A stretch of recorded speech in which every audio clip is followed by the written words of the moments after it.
خوراک اور ہماری صحت کا چولی دامن کا ساتھ ہے کہ دونوں ایک دوسرے کے ساتھ جڑے ہوئے ہیں جن کو الگ نہیں کیا جا سکتا. اس لیے ضروری ہے کہ ایسی خوراک استعمال کی جائے جو جسم کی ضروریات کو پورا کر سکے. اگر ہم ایک قسم کی خوراک ہر روز کھاتے رہیں تو ہمارا جسم بعض مفید اجزاء سے محروم ہو رہ جائے گا. اگر کوئی شخص محض گوشت پر گزارا کرے، مطلب وہ کہتے ہیں کہ مجھے تینوں ٹائم صبح شام دوپہر کو کیا کیا جائے، وہ گوشت دیا جائے یا اس کی زندگی کا محور گوشت، تو ایسا شخص جو ہے وہ کاربوہائیڈریٹ سے محروم رہ جائے گا. اگر ہمیشہ صرف روٹی کھائی جائے تو جسم کو پروٹین اور لغویات نہیں مل سکتے. مطلب یہ صرف روٹی پہ ہے کہ جو لوگ روٹی کو کیا کرتے ہیں مکمل غذا تسلیم کر لیتے ہیں تو ان کے لیے بھی پروٹین اور لغویات نہیں ہوتی. صرف چاول استعمال کرنے سے فولاد کی کمی ہوتی ہے.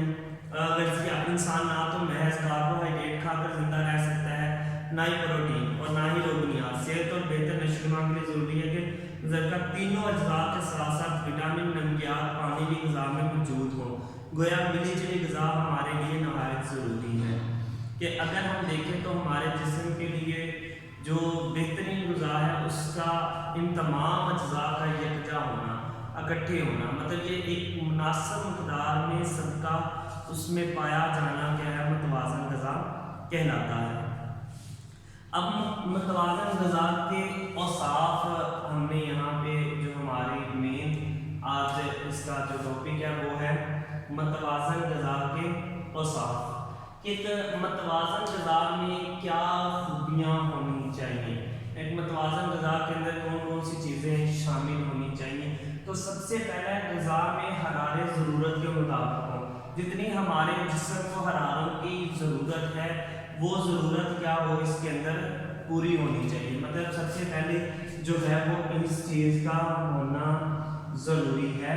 خوراک کے اندر یہ چیز اگر موجود ہے تو ہم ایسی غذا کو کیا کہیں گے متوازن غذا کہیں گے. ایسی غذا ہونی چاہیے جو جسم کے مناسب حرارت اور توانائی مہیا کر سکے.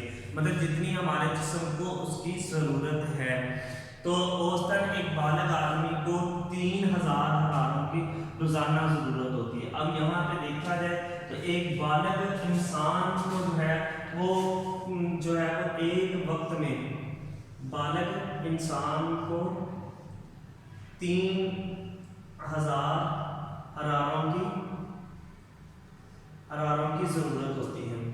اب یہ ایک بالغ انسان ہے جس کے لیے ایک متوازن غذا کے اندر کیا ہے وہ 3000 حرارتوں کی اس کو ضرورت ہوتی ہے ڈیلی بیس پہ اپنی زندگی کے لیے.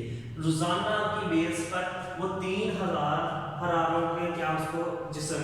تو ہمیں ایسی خوراک جس کے اندر ہماری بیسیکلی یہ چیز جو ہے وہ کیا ہو ہمیں میسر ہو کہ ہمیں ایسی خوراک کیا کرنی ہے استعمال کرنی ہے. تو اس خوراک کے لیے اس کے بعد ملی جلی غذا میں تمام بنیادی اجزاء موضوع تناسب کے ساتھ موجود ہوں.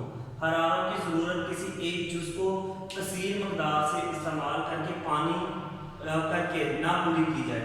مطلب یہ نہیں کہ آپ حرارتوں کی شکل کو پورا کرنے کے لیے جو ہمیں درکار ابھی ہمیں 3000 ایک بالغ آدمی کی بات کی کہ اس کو 3000 حرارتوں کی کیا کی ضرورت ہوتی ہے. تو یہ نہیں کہ اس کے اندر ملی جلی غذا کے اندر کوئی ہم ایسی ایک چیز کا اتنا اضافہ کر دیں کہ جس سے ہمارے جسم کو کیا ہو سکے یہ حرارت حاصل ہو سکے. ایسا بھی نہیں کرنا، اس سے بھی خوراک جو ہے وہ متوازن نہیں رہتی.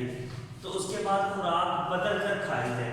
اب اس کے لیے خوراک بدل کر کھانے سے مراد یہ ہے کہ ہم اپنی روٹین وائز مطلب ہفتے کے اگر 6 دن ہے تو 6 دن میں ہم خوراک کو مختلف حصوں میں تقسیم کر لیں.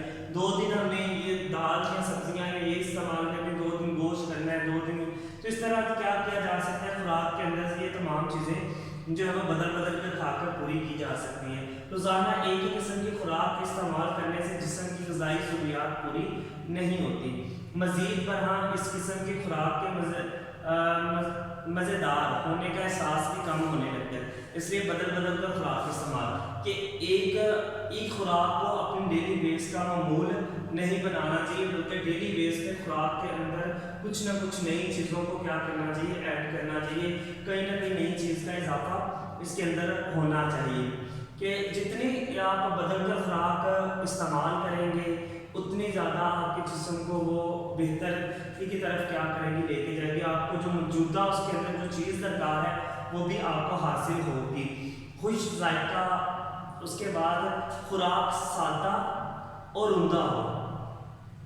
خوراک سادہ ہو لیکن اچھی ہو. عمدہ سے مراد اچھی، مطلب پیور ہو، اس میں ملاوٹ سے پاک ہو.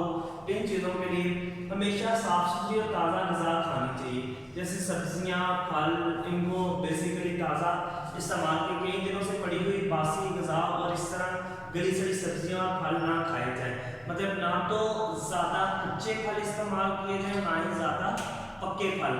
پھل ہمیشہ درمیانے جو ہے وہ استعمال کیے جائیں. اسی طرح سبزیاں جو ہے وہ بھی تازہ جو ہے وہ استعمال کی جائیں، باسی سبزیوں سے اجتناب کیا جائے. تو ان چیزوں سے ہماری جو ہے وہ ضروری ہے، یہ اچھی خوراک کے لیے. اس کے بعد غذا خوش ذائقہ ہو. غذا لذت سے بھرپور ہونی چاہیے. پھر غذا کے اندر اور ایک جو بات اس میں شامل ہے وہ کہ غذا لذت ہو، اس میں مطلب ٹیسٹ اس کا اچھا ہونا چاہیے، بھرپور ہونی چاہیے. فطرتی طور پر خوش ذائقہ غذا کھانے کے لیے طبیعت بھی خوش ہو جاتی ہوتی ہے. مطلب آپ کی کوئی پسند کی چیز ہو اور خوش ذائقہ بھی ہو تو آپ کی روح بھی تازہ، مطلب آپ کی طبیعت خوش ہو جاتی ہے. اگر غذا خوش ذائقہ ہو تو معدے میں غذا کو ہضم کرنے والی رطوبتیں زیادہ مقدار میں رستی ہیں. اس طرح غذا جلد ہضم ہو کر جزء بدن کہ ہمارے جسم کا حصہ بنتی ہے، آکسیجن کے ذریعے خون میں شامل ہوتی ہے اور پھر ہمارے جسم کو جو موجودہ انرجی درکار ہوتی ہے اس کو کیا کرتی ہے، پورا کرتی ہے. غذا زرد ہضم ہو. ایسی غذا کا انتخاب کیا جائے جو زرد ہضم ہو، مطلب جلدی ہضم ہو سکے. ایسی غذا کا کیا کیا جائے، استعمال کیا جائے. غذا جس قدر جلد ہضم ہوگی اس قدر جلد جزء بدن بنے گی. مطلب آپ کے جسم کو اتنی جلدی کو کیا کرے گی، حرارت دے گی، مطلب جو ضرورت ہے قوت دے گی. تو غذا میں پانی کی زیادہ مقدار ہو. غذا پانی غذا کو نرم کرنے اور قابل ہضم بنانے میں اہم کردار. اب دیکھیں خوراک کے ساتھ ساتھ پانی کا استعمال زیادہ کیا جائے، وہ بھی یوز کیا جائے تاکہ پانی خوراک کو جلد ہضم کرنے میں مدد دے. لہٰذا کھانا کھانے سے پہلے اور کھانا کھانے کے درمیان میں پانی کا استعمال صحت کے لیے نہایت مفید ہے. ہاں، کھانا کھانے کے بعد پانی کا استعمال نہ کیا جائے. کھانا شروع کرنے سے پہلے پانی کا استعمال کیا جائے، کھانا کھانے کے بعد جو ہے اس کا پانی کا استعمال نہ کیا جائے. درمیان میں آپ پانی پی لیں. ایک تو آپ کو اس سے یہ آئیڈیا ہو جائے گا آپ کے پیٹ میں گنجائش خوراک کی کتنی ہے. اس کے علاوہ جو ہے آپ کو جلد وہ ہضم کرنے میں پانی کیا کرتا ہے، غذا کو مدد دیتا ہے. اس کے بعد آ جاتا ہے غذا کیسی ہونی. اب یہ بھی ایک سوال ہے کہ غذا کیسی ہونی چاہیے، کہ مطلب یہ بھی ایک ہے کہ غذا کیسی ہو، کہ مطلب اس کے لیے غذا، عمر، جنس اور پیشے. اب دیکھیں عمر، بچہ ہے، بالغ ہے، ایک سخت پیشے سے جو وابستہ ہے، سارا دن اینٹیں اٹھانے والا مزدور ہے. ایک دوسرا وہ فرد ہے جو سارا دن بیٹھ کر کام کرنے والا ہے. تو ہر ایک کی عمر اور پیشے کے لحاظ سے جنس کے عورت اور مرد کے درمیان جو ہے اس کے لیے ان حوالوں سے بھی خوراک کے اندر فرق پایا جاتا ہے کہ تمام چیزوں میں پیشے اور آب و ہوا کے مطابق ہونی چاہیے. پھر پیشہ اور اس کے بعد آب و ہوا، موسم سرد ہے، گرم ہے، کیسا ہے، ان سب کو پیش نظر رکھتے ہوئے خوراک کا کیا کرنا چاہیے، استعمال کرنا چاہیے. یہ بھی اس کے لیے کیا ہے، ضروری ہے. تو یہ آج جو ہمارا سوال تھا وہ ہم نے اس کی ڈیفینیشن کی، تعریف کی. متوازن غذا کیا ہے، عالمی ادارہ صحت کے مطابق غذا کیا ہے.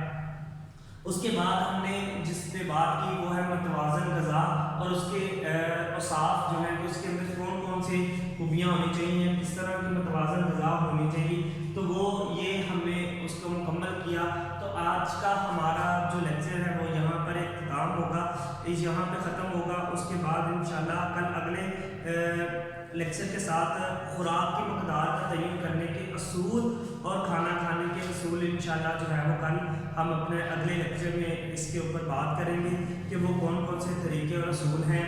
تو تب تک کے لیے اللہ تعالیٰ آپ کا حامی و ناصر ہو.